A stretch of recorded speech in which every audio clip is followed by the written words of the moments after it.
พี่น้องเขาเดินทางมาฉากทักทาโพเขาพละพอจอดถึงพอดีมาหมดมาซึนเป็นหักเป็นแพงเป็นพี่เป็นน้องมีลูกสาวลูกไส้เป็นแก้วเป็นดองก็ได้มีการมีงานอย่าลืมใส่บริการทีมงานสุดสัมพันธ์พวกเขา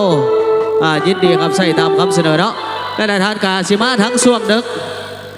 เพราะว่าเอาลูกกินจู้กินนมแล้วเอาไว้น้ำไม่ใหญ่สักคนมาส่งนี่บุญบานเฮาบนน้ำกันตาพร้อมด้วยทั้งน้องไส้น้องกระไดวันนี้อยู่ดีมีโศกผลิตพลเมืองเล่าเนี่ยขอบใจทั้งเจผู้สวยกูมูแล้วล่ะแต่ว่าสวยคนละแบบงามคนละแบบพี่น้องเขาเอาเสริญทั้งยาอ้ายพี่น้องเขามาฉากทั้งหางยินซิวพร้อมด้วยคณะ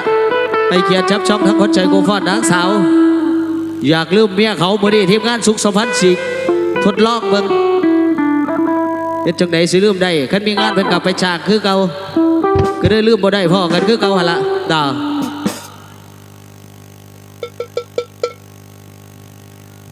ตีกองก็ยังเอิญซื้อเจ้าของแล้ว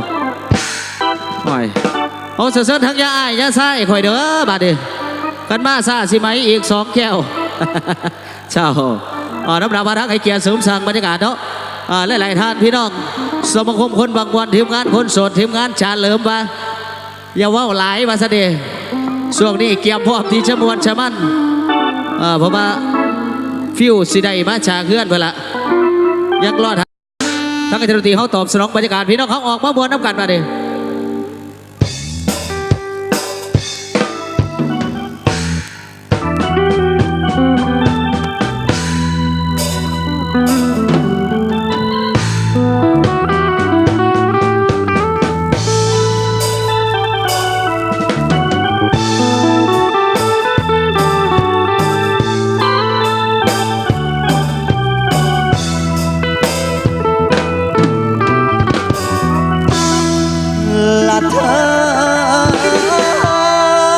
ผัวอยู่แล้ว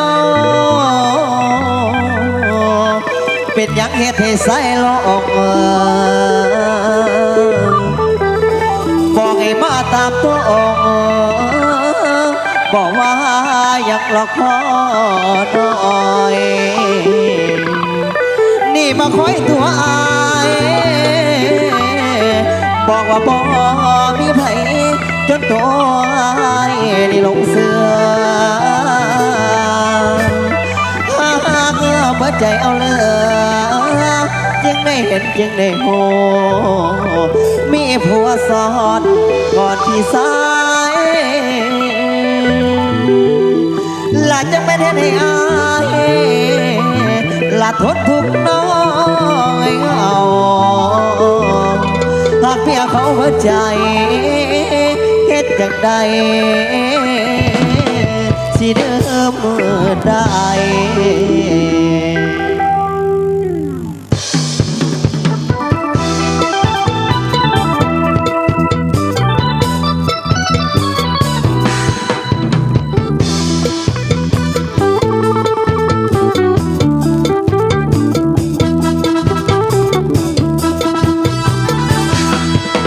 สุขใจแลกสักได้พอเธอได้รักเธอสัตว์ก็สุขยิ่งนะสัตว์ก็รู้ว่าเธอก็รักว่าเธอก็รักสัตว์เหมือนกันสองเรา2 คนเดินใจยิ่งสิทธิ์ใกล้เราก็ยิ่งผูกพันความรักเราเลิกเบ่งบานเป็นหลักสวรรค์เพราะใจดีต่อมาสัตว์ได้รู้ความจริงทุกสิ่งสัตว์จึงสอบสีวีรู้เห็นว่าหัวเธอมีไม่รู้จะทำไงดีหมดตัวสัตว์นี้รักแล้วหมดใจ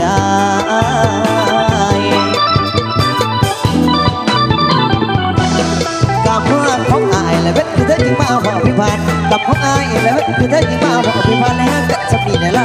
จอดคิดตอนน้ำตอนแต่ไม่เขาลงมั่วหากเธอมันแนว